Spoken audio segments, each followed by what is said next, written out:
Perkenalkan, nama saya Alia Bidah. Kali ini saya akan menjelaskan tentang definisi dari teori produksi.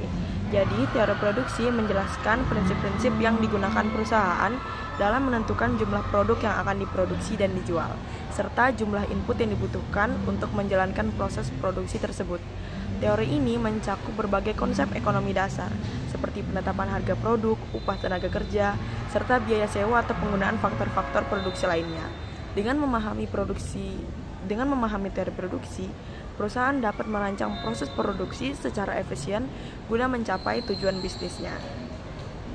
Apa sih peran teori produksi dalam ekonomi mikro?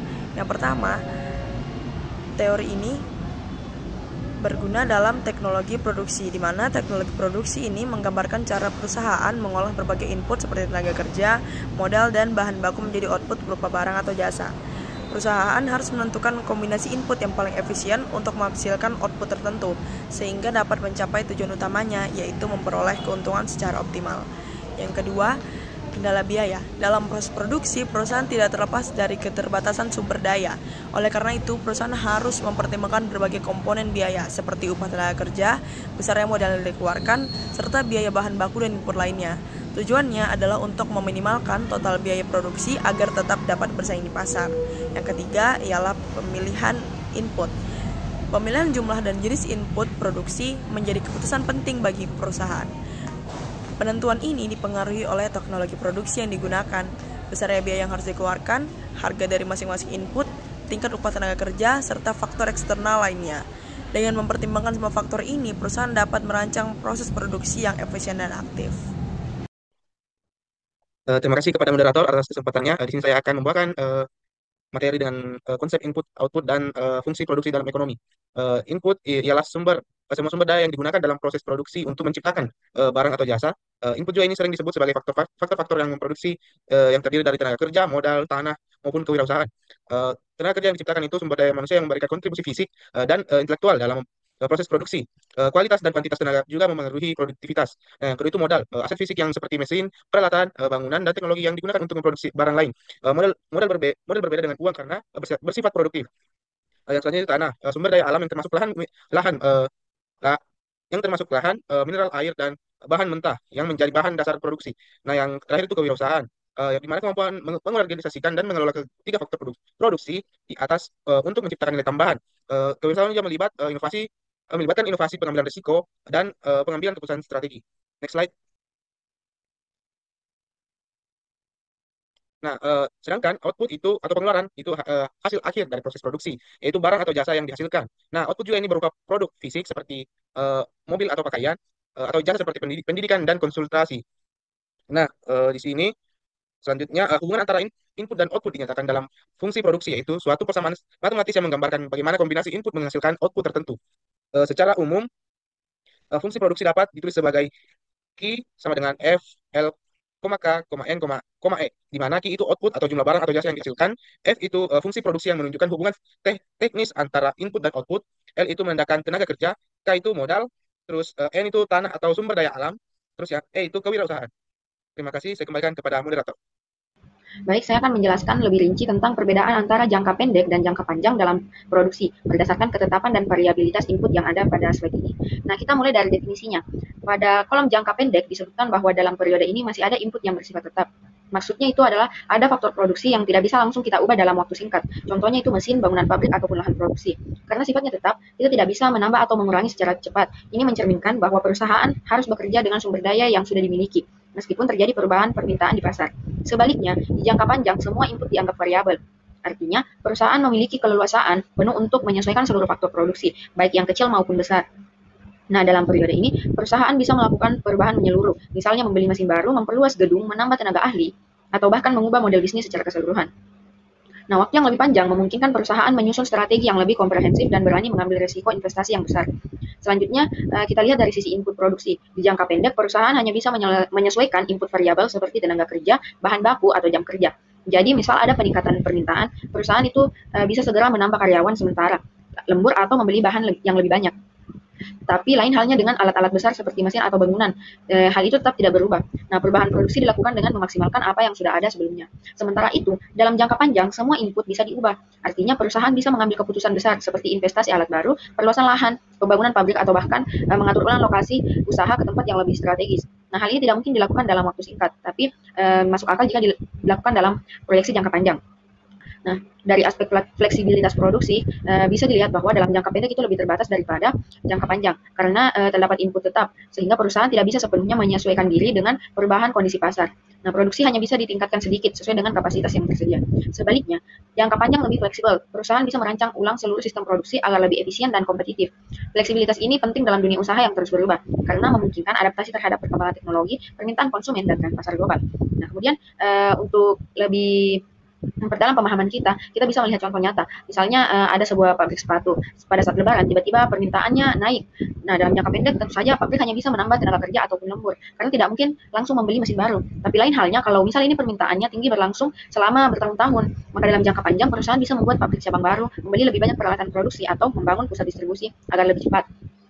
Ya, perusahaan juga bisa mempertimbangkan penggunaan teknologi baru atau automatisasi produksi untuk meningkatkan efisiensi. Nah, hal-hal ini memerlukan perencanaan dan dana yang besar, sehingga hanya bisa dilakukan dalam jangka waktu yang lebih panjang. Nah, secara garis besar itu jangka pendek dibatasi oleh keberadaan input tetap.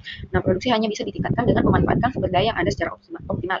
Lain halnya dengan jangka panjang yang memungkinkan perusahaan untuk mengubah semua input dan merancang ulang sistem produksinya demi efisiensi dan pertumbuhan. Nah, memahami perbedaan ini sangat penting bagi pemilik usaha agar dia bisa membuat keputusan yang tepat baik untuk menghadapi perubahan mendadak maupun untuk merancang strategi pertumbuhan ke depannya. Sekian materi dari saya. Assalamualaikum warahmatullahi wabarakatuh. Terima kasih kesempatannya pada moderator. Di sini saya akan menjelaskan tentang analisis produk jangka pendek. Nah, dalam analisis produk jangka pendek terdapat tiga konsep yang utama yang saling berkaitan, yaitu produk total, produk rata-rata, dan juga produk marginal. Ketiganya menggambarkan hubungan antara input variabel dan juga output yang dihasilkan dengan asumsi input yang lain yang tetap. Yang pertama itu ada produk total. Definisi dari produk total sendiri adalah total output yang dihasilkan dari penggunaan sejumlah input variabel, misalnya tenaga kerja, dengan input tetap, misalnya modal yang konstan. Nah, rumusnya itu adalah TP sama dengan F kali vektor K, di mana L adalah input tenaga kerja dan vektor K adalah input modal tetap. Lalu di sini ada produk rata-rata. Definisi dari produk rata-rata sendiri adalah output per unit input variabel. Rumusnya itu adalah AP sama dengan TP per L. Lalu di sini ada produk marginal. Definisi dari produk marginal tersendiri adalah output yang dihasilkan dari penambahan satu unit input variabel. Untuk rumusnya sendiri adalah MP sama dengan delta P, delta TP per delta L. Next. Lalu di sini ada kurva pada hubungan antara TP, AP, dan MP. Kurva produk total bentuk awalnya meningkat cepat, lalu melambat, akhirnya menurun. Titik pentingnya yaitu berada di titik puncak TP, MP sama dengan 0. Next. Lalu di sini ada kurva produk rata-rata. Nah, dimulai dari origin saat L sama dengan 0, lalu AP sama dengan 0, mencapai di titik B, AP maksimum saat MP sama dengan AP. Menurun setelah titik B. Nah, hubungan dengan TP yaitu AP dihitung dari slope gratis dari origin ke titik pada kurva TP. Contohnya, pada titik C di TP, AP sama dengan Y1 per X2, output rata-rata per unit. Next. Lalu di sini kita ada kurva produk marginal. Nah, kurva yang menunjukkan antara beberapa faktor produksi dan marginal pada berbagai tingkat pemakaian faktor produksi yang dinamakan kurva produk marginal. Nah, seperti pada gambar, di sini mungkin saya akan menjelaskan tentang kurva berikut, di mana kurva MP memotong di titik AP maksimum pada titik B. Nah, saat mencapai puncak lebih awal daripada AP saat TP infeksi. Nah, MP akan maksimum menjadi negatif setelah TP mencapai puncak, yaitu titik penting. Nah, X1 MP adalah MP maksimum dengan laju tercepatnya, dengan laju TP tercepat. Lalu di sini ada X4 yaitu sebagai titik maksimum MP sama dengan 0, dan X5 adalah MP negatif atau TP yang turun. Next. Lalu di sini ada hubungan timbal balik antara TP, AP, dan juga MP. Nah, ketiga kurva ini yang dijelaskan sebelumnya memiliki hubungan yang erat dan dapat dijelaskan sebagai berikut, yaitu MP dan TP selama MP positif, TP terus naik. TP mencapai maksimum saat MP sama dengan 0. Jika MP negatif, TP mulai menurun. AP dan MP. Hubungan antara AP dan MP. Ketika MP lebih dari AP, maka AP akan naik. Namun, jika MP kurang dari AP, AP akan menurun. MP akan memotong AP pada titik maksimum AP. Lalu di sini ada TP, AP, dan MP secara grafis. Mungkin tadi sudah kurvanya saya jelaskan. Mungkin bisa next.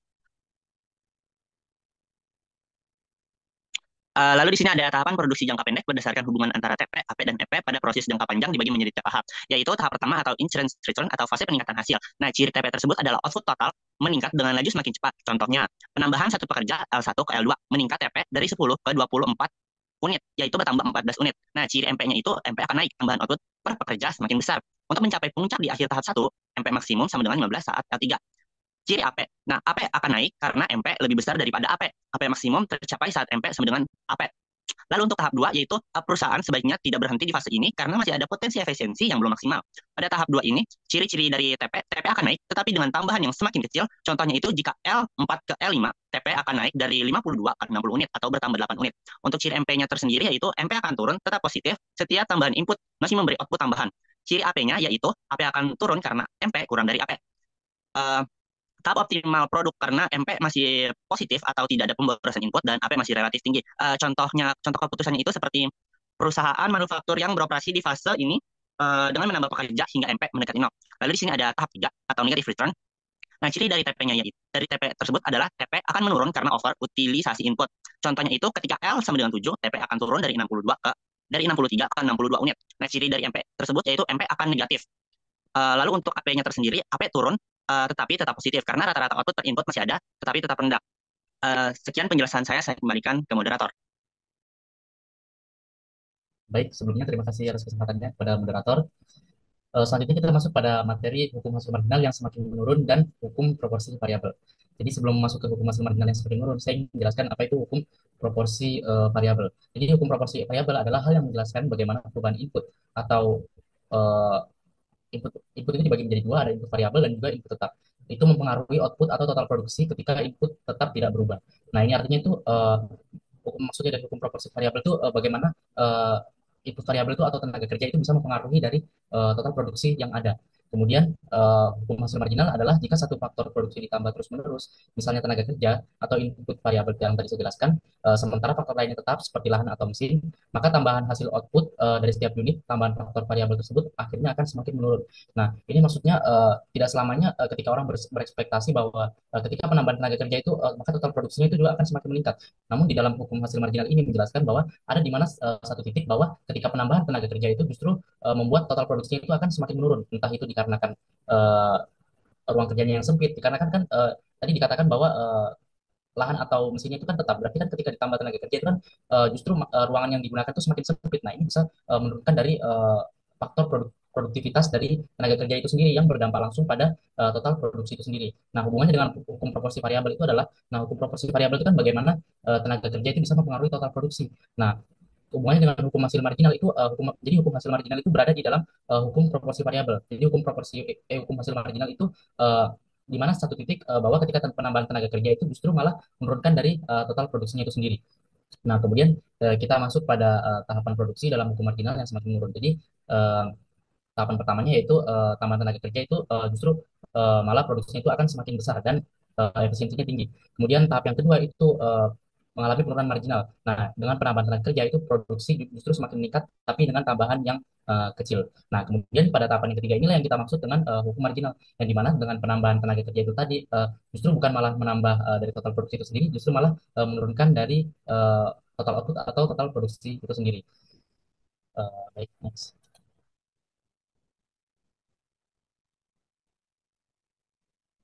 Nah, bisa kita lihat di sini, ini adalah grafik hukum marginal yang semakin menurun. Nah, bisa kita lihat bahwa di sini total produksinya ketika itu tenaga kerja pada di awal-awal itu, ketika pertambahan dari tenaga kerja yang tadinya satu, kedua, ketiga, keempat, itu mungkin orang-orang bisa berekspektasi bahwa ketika penambahan tenaga kerja itu total produksi akan semakin tinggi. Nah, namun malah sebaliknya, dikarenakan yang tadi saya katakan bahwa ketika lahan itu tidak ditambah atau mesin itu tidak ditambah, nah maka itu bisa mengakibatkan menghambat dari eh, produktivitas dari tenaga kerja itu sendiri yang bisa menurunkan dari total produksi itu sendiri. Seperti yang kita lihat pada gambar grafik di atas, bahwa ketika penambahan dari 7 ke 8 jumlah tenaga kerjanya, itu justru total produksi mengalami penurunan yang signifikan sehingga berdampak juga pada penambahan tenaga kerja yang ke-9.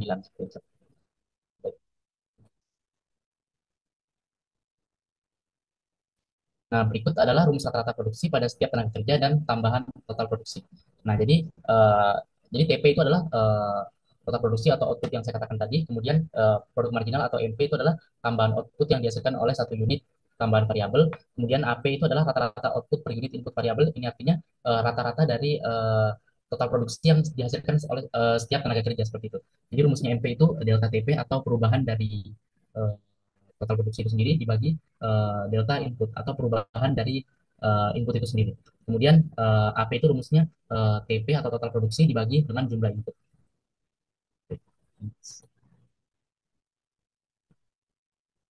Nah, berikutnya kita masuk pada implikasinya terhadap produksi jangka pendek.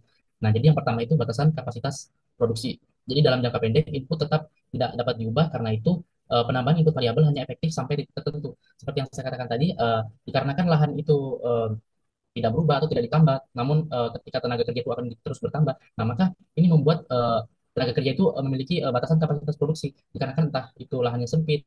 Nah, ini bisa menurunkan terhadap total produksi itu sendiri. Kemudian yang kedua yaitu efisiensi produksi akan menurun. Nah, jadi ketika MP atau marginal produk itu mulai menurun, maka efisiensi penggunaan input itu juga akan menurun. Nah, tambahan pekerja misalnya bisa saling mengganggu karena ruang kerja terbatas, seperti yang saya katakan tadi. Jika lahan itu tidak ditambah, namun tenaga kerja itu terus-menerus ditambah, maka uh, ini bisa menghambat dari produktivitas tenaga kerja itu sendiri.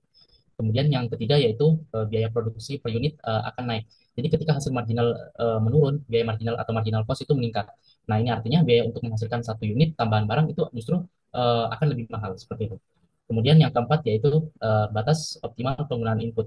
Nah, produsen harus mengetahui kapan penambahan input masih menguntungkan. Nah, di luar titik optimal, penambahan input akan meningkatkan biaya tanpa peningkatan output secara signifikan. Kemudian yang kelima yaitu penurunan produktivitas, seperti yang saya katakan tadi, bahwa ketika lahannya itu tidak ditambah dan tenaga kerjanya itu akan semakin meningkat, nah maka tenaga kerja ini juga akan kesulitan dalam mengerjakan uh, produktivitasnya. Jadi itu bisa mengakibatkan bahwa total produksi itu sendiri akan menurun. Kemudian yang keenam yaitu kurva produksi melengkung ke bawah. Nah, seperti yang ada di slide sebelumnya, bahwa ketika tenaga kerja itu ditambah secara terus-menerus, kemudian lahannya itu tidak ditambah, nah itu justru bisa berdampak pada total produksi itu sendiri, karena entah itu ruangnya sempit, nah tenaga kerja itu bisa mengalami penurunan produktivitas. Kemudian yang ketujuh yaitu pengambilan keputusan produksi. Jadi manajer produksi harus mengolah tenaga kerja, bahan baku, dan waktu kerja secara hati-hati agar tidak melebihi kapasitas efisiensi. Nah, perusahaan itu perlu menentukan titik optimal produksi berdasarkan analisis marginal itu sendiri. Baik, itu saja materi dari saya. Selebihnya saya serahkan kepada moderator. Oke, masuk ke materi selanjutnya itu ada ISO1 dan ISO-cost. Analisis produk jangka panjang yang sudah dijelaskan tadi oleh teman saya itu mempelajari bagaimana perusahaan menggunakan faktor-faktor produksi seperti tenaga kerja, modal untuk mencapai output tertentu dalam kondisi di mana faktor produksi bersifat variabel. Nah, hal ini bertujuan pertama untuk memaksimalkan output pada tingkat biaya tertentu. Yang kedua, untuk meminimumkan biaya untuk mencapai target output tertentu. Untuk menganalisis produksi jangka panjang ada dua aspek yang digunakan. Yang pertama ISO1, yang kedua ISO-cost. Nah, yang pertama ISO1. Kalau ISO1 itu kurva yang menunjukkan berbagai kombinasi tenaga kerja dan modal yang dapat digunakan untuk menghasilkan jumlah output yang sama. Dan untuk karakteristik dari ISO1 sendiri itu pertama ada berslope negatif. Jadi semakin sedikit salah satu input, semakin banyak input lain diperlukan agar outputnya tetap. Yang kedua, cenderung ke titik asal. Hal ini mencerminkan sifat substitusi marginal teknis yang menurun. Yang ketiga, tidak saling berpotongan. Jadi setiap ISO1 memiliki tingkat output yang berbeda. Yang kedua ada ISO-cost. ISO-cost sendiri adalah garis yang menunjukkan kombinasi tenaga kerja dan modal yang dapat dibeli oleh produsen dengan total biaya total. Tapi hal ini juga tergantung pada harga masing-masing faktor produksi. Nah, jika ISO1 dan ISO-cost diubah ke dalam bentuk grafis, maka ini adalah contohnya. Nah, gambar yang pertama itu menunjukkan grafik ISO1. Pada grafik ISO1, sumbu K atau yang disebut dengan modal dan L tenaga kerja, di mana sumbu horizontal itu tenaga kerja, sumbu vertikal itu modal. Kurva ISO1 itu bergeser ke kanan, yang artinya outputnya meningkat. Yang kedua, yang gambar kedua ada grafik dari ISO-cost. Nah, bisa lihat pada grafik bahwa ada garis lurus yang membentang. Nah, jika digabungkan dengan grafik ISO1 tadi, bakal ada titik singgung antara ISO1 dan ISO-cost yang terbentuk, yang merupakan kombinasi input yang paling efisien. Nah, di titik ini, perusahaan mencapai yang pertama output maksimum pada biaya tertentu, yang kedua biaya minimum pada output tertentu. Sekarang kita masuk ke dalam lebih mendalami tentang apa itu ISO1. Nah, ISO1 sendiri itu punya rumus umum yang berasal dari fungsi produksi dengan Q sama dengan F dalam kurung K, L. Tapi beberapa bentuk umum produksi ada juga ISO-nya tergantung kondisinya.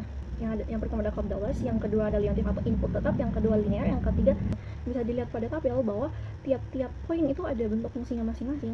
dan bentuk mesinnya masing-masing itu juga ada isokonnya tersendiri, jadi digunakan tergantung dengan kondisinya.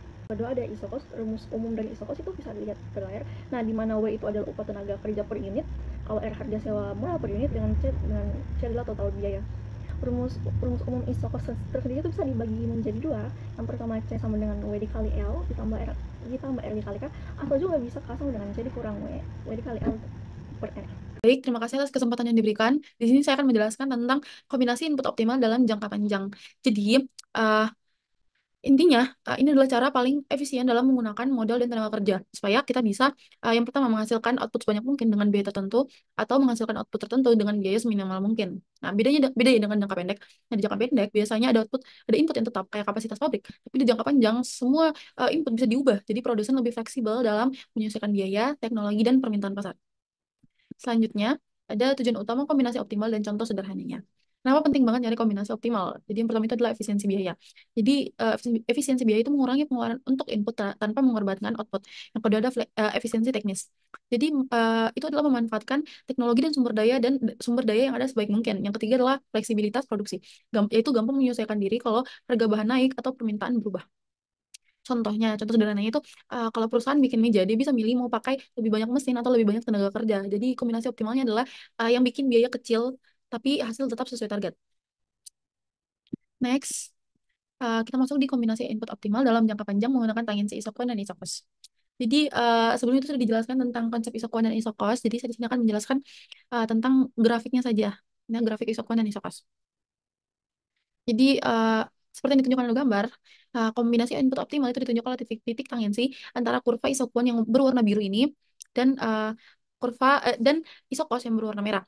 Nah, di titik tersebut kemiringan kedua kurva sama, yang secara matematis berarti bahwa marginal rate of technical substitution atau MRTS setara dengan rasio harga input V per R. Nah, titik tangensi ini mempresentasikan kombinasi input, tenaga kerja, dan modal yang memberikan efisiensi biaya pada tingkat output tertentu. Nah, kombinasi input itu disebut optimal saat isokon menyentuh isokos. Nah, titik sentuh ini disebut titik tangensi. Next. Jadi kita punya rumusnya di sini.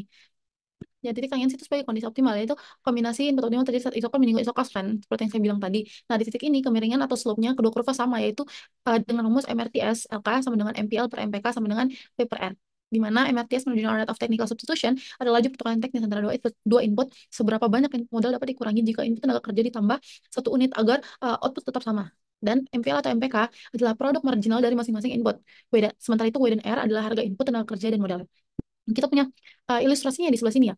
Jadi misalkan tenaga kerja atau W-nya itu Rp50 dan harga modal atau R-nya itu Rp100. Nah, jika MRTS adalah 0,5, maka kita pakai rumus yang MPL per MPK, yaitu 50 per 100 atau 0,5. Nah, berarti perusahaan sedang dalam kondisi optimal karena nilai output tambahan dari Rp1 yang dibelanjakan untuk L dan K adalah sama. Next. Kita masuk ke kombinasi optimal dalam jangka panjang dengan konsep jalur ekspansi. Jadi apa sih itu jalur ekspansi? Jadi jalur ekspansi atau expansion path adalah garis atau kurva yang menghubungkan semua titik kombinasi input optimal untuk berbagai tingkat output dengan asumsi harga output tetap dan setiap titik jalur ekspansi jalur ekspansi adalah titik tangensi antara isokon dan isokos. Nah, jalur ini menunjukkan bagaimana produsen menyelesaikan kombinasi input atau produksi ditingkatkan dari waktu ke waktu dalam skala yang lebih besar. Kita punya grafiknya seperti tadi. Kita punya grafiknya di sini. Nah, di gambar ini menunjukkan jalur ekspansi yang menghubungkan titik tangensi optimal antara isokon dan isokos pada berbagai tingkat output. Di sini ada Q100, Q200, dan Q300. Nah, garis hijau pada titik grafik ini menunjukkan bagaimana produsen akan menyesuaikan penggunaan input tenaga kerja dan modal secara efisien seiring dengan peningkatan kapasitas produksi. Nah, kita masih masuk di kombinasi input optimal dalam jangka panjang dengan konsep jalur ekspansi. Nah, di situ ada fungsi, ada bentuk jalurnya, dan implikasi jalur ekspansi, dan contoh praktisnya. Nah, apa saja sih fungsinya? Jadi fungsinya itu singkatnya, jalur ekspansi itu ngasih kita rute paling efisien buat produksi jangka panjang. Juga jadi dasar untuk rencana biaya jangka panjang dan membantu strategi pertumbuhan output. Tapi jalur ini tuh bisa berubah karena harga input berubah dan misal kayak upahnya naik. Kemudian ada juga jalur, tapi jalur ini juga bisa berubah karena adanya teknologi baru. Kemudian kita di sini punya contoh praktisnya. Itu untuk membuat jalurnya ya. Jadi misalkan sebuah perusahaan ini meningkatkan output dari 100 unit ke 200 dan 300 unit. Nah, untuk setiap level itu disebut untuk setiap level output tersebut, nah kita buat isokuan baru. Jadi Q100, Q200 dan Q300. Lalu dicari titik tangensi dengan isokos dengan harga input tetap. Kemudian titik tangensi dihubungkan. Nah, ketika titik-titik tangensi ini dihubungkan, inilah yang disebut dengan jalur ekspansi perusahaan. Sekian dari saya. Wassalamualaikum warahmatullahi wabarakatuh. Assalamualaikum warahmatullahi wabarakatuh. Perkenalkan, saya Nanda Dela Azahra dengan NIM H0812410116. Pada kesempatan kali ini saya akan menjelaskan materi teori produksi dengan subbab materi skala pengembalian. Jadi pertama-tama kita harus mengetahui terlebih dahulu apa itu definisi dari skala pengembalian. Jadi skala pengembalian merupakan konsep penting dalam ekonomi mikro yang mempelajari mengenai bagaimana perubahan proporsional terhadap faktor produksi yang mempengaruhi tingkat output atau produksi itu sendiri. Nah, skala pengembalian merupakan analisis penting dalam jangka panjang, di mana semua input seperti tenaga kerja, modal, bahan baku itu bisa berubah, yang pada akhirnya akan mempengaruhi output atau produksi. Kemudian, dalam skala pengembalian terdapat 3 poin penting yang perlu kita pahami, yaitu yang pertama yaitu output. Output adalah jumlah barang atau jasa yang dihasilkan dari suatu proses produksi. Kemudian yang kedua adalah input. Input merupakan faktor-faktor produksi, seperti yang saya sebutkan tadi, seperti tenaga kerja, modal, bahan baku, teknologi, dan lain sebagainya. Kemudian yang tiga adalah input proporsional. Jadi input proporsional ini merupakan semua input yang dinaikkan dengan persentase yang sama. Misalnya semua input naik 10% atau semua input itu dikalikan 2. Nah, dari ketiga poin ini kita bisa mendapatkan atau menemukan konsep perubahan output relatif terhadap perubahan input proporsional, yang berarti kita di sini bisa melihat seberapa besar output yang berubah dibandingkan dengan peningkatan proporsional pada semua input. Nah, dari sini kita bisa menganalisis dan memahami apakah produksi yang kita ciptakan itu akan semakin efisien atau malah menjadi kurang efisien saat skala usaha itu diperbesar. Nah, selanjutnya kita bisa mengenali ada 3 jenis skala pengembalian, yaitu yang pertama skala pengembalian meningkat atau increasing returns to scale atau yang disingkat sebagai IRS. Nah, IRS ini terjadi jika kenaikan semua input menyebabkan kenaikan output lebih besar dari proporsinya. Misalnya, input naik 20% yang akan menyebabkan output naik sampai 35%. Nah, karena outputnya lebih meningkat daripada inputnya sendiri, kondisi ini dikatakan sebagai IRS atau skala pengembalian meningkat. Nah, adapun penyebab umum dari IRS ini yaitu pertama ekonomi skala atau skala biaya rata-rata itu turun karena adanya produksi massal yang dilakukan oleh pesaing-pesaing lain. Kemudian adanya spesialisasi tenaga kerja yang membuat faktor dari tenaga kerja itu semakin bertambah. Kemudian adanya efisiensi teknologi yang bisa mempengaruhi faktor produksi kategori teknologi. Kemudian bisa saja juga terjadi karena adanya manajemen yang lebih baik dan memanfaatkan kapasitas secara penuh. Kemudian jenis skala pengembalian yang kedua yaitu skala pengembalian konstan atau constant returns to scale, atau yang bisa disingkat sebagai CRS. Nah, CRS ini, kondisi ini terjadi ketika kenaikan semua input menyebabkan kenaikan yang sebanding dengan outputnya, dengan proporsinya, yaitu inputnya itu naik, kemudian outputnya juga naik, tapi sebanding dengan kenaikan dari inputnya. Contohnya itu misal inputnya naik 25%, lalu outputnya atau hasilnya itu juga naik 25%, naik dengan kuantitas yang sama. Nah, hal ini itu terjadi karena adanya penyebab umum seperti produksinya itu bersifat linear. Kemudian yang kedua itu tidak ada ekonomi skala atau tidak ada juga disekonomi skala. Kemudian yang terakhir itu semua input bertambah dengan seimbang, makanya hasil produksi akhirnya atau outputnya itu juga seimbang atau sebanding dengan proporsi dari inputnya.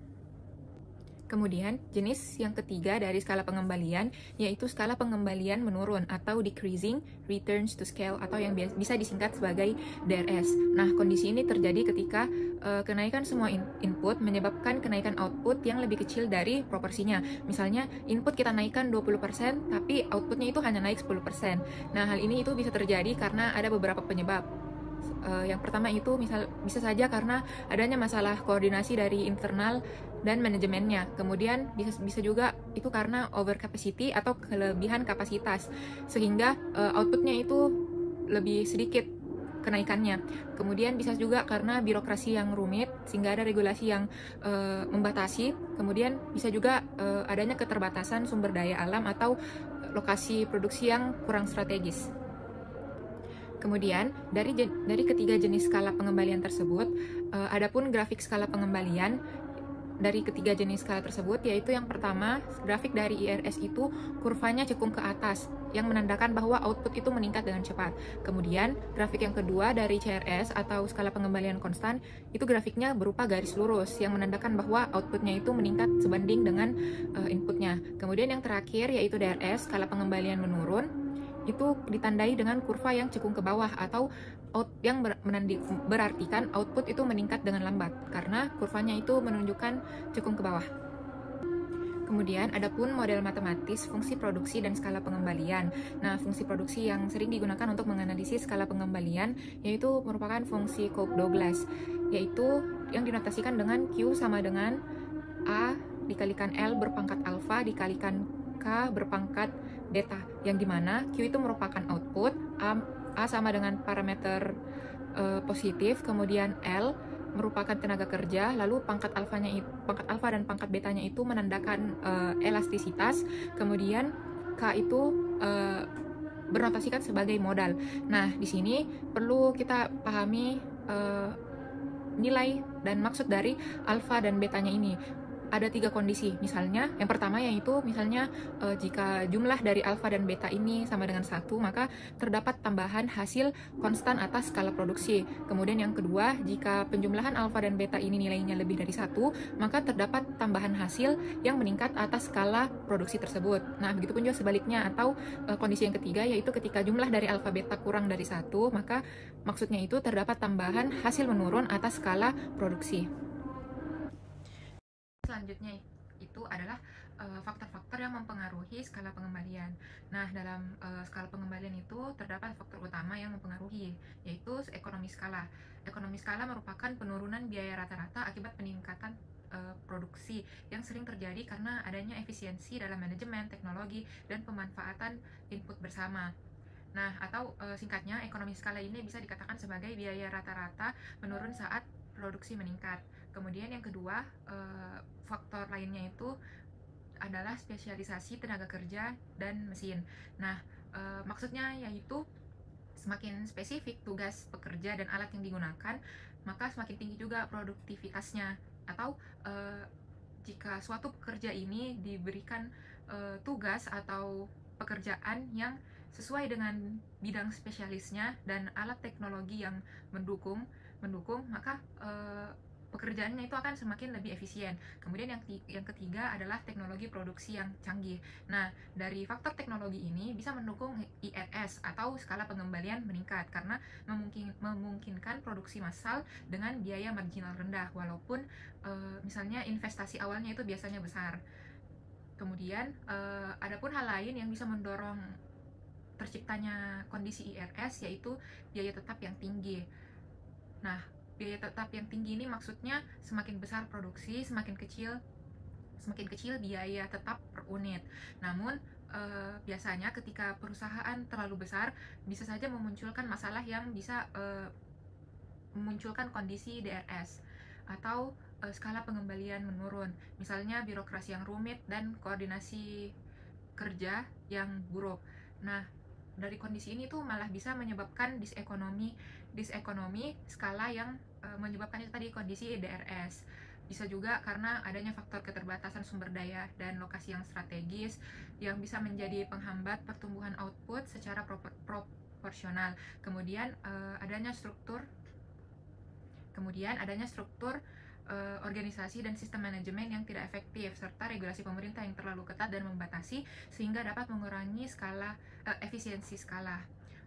Itu saja faktor-faktor yang mempengaruhi skala pengembalian, baik itu mendorong untuk naik, konstan, atau turun. Nah, yang terakhir itu adapun contoh nyata dalam dunia usaha yang bisa kita jadikan patokan sebagai contoh dalam 3 kondisi skala pengembalian. Dalam kondisi skala pengembalian pertama atau skala pengembalian meningkat itu misalnya terjadi di industri otomotif. Misalnya sebuah pabrik meningkatkan semua inputnya mulai dari tenaga kerja, mesin, teknologi, bahan baku.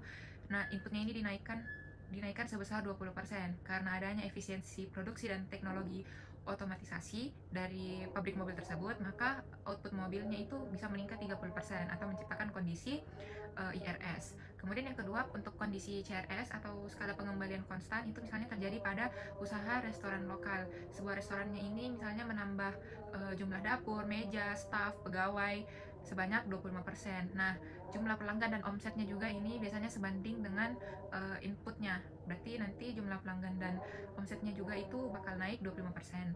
Nah, kondisi yang ketiga untuk kondisi DRS atau skala pengembalian menurun itu biasanya terjadi di bank besar. Misalnya bank ini menambah cabang, karyawan, pegawai, dan meningkatkan sistem IT atau teknologinya sebesar 20%. Namun karena pertumbuhan nasabahnya itu sedikit, hanya 8% misalnya, karena adanya faktor dari birokrasi yang kompleks atau regulasi dari pemerintah atau masalah manajemen internal dari bank itu sendiri, maka bisa menciptakan kondisi skala pengembalian menurun. Dan itu saja penjelasan dari saya mengenai skala pengembalian dalam jangka panjang. Kurang dan lebihnya mohon dimaafkan. Wassalamualaikum warahmatullahi wabarakatuh.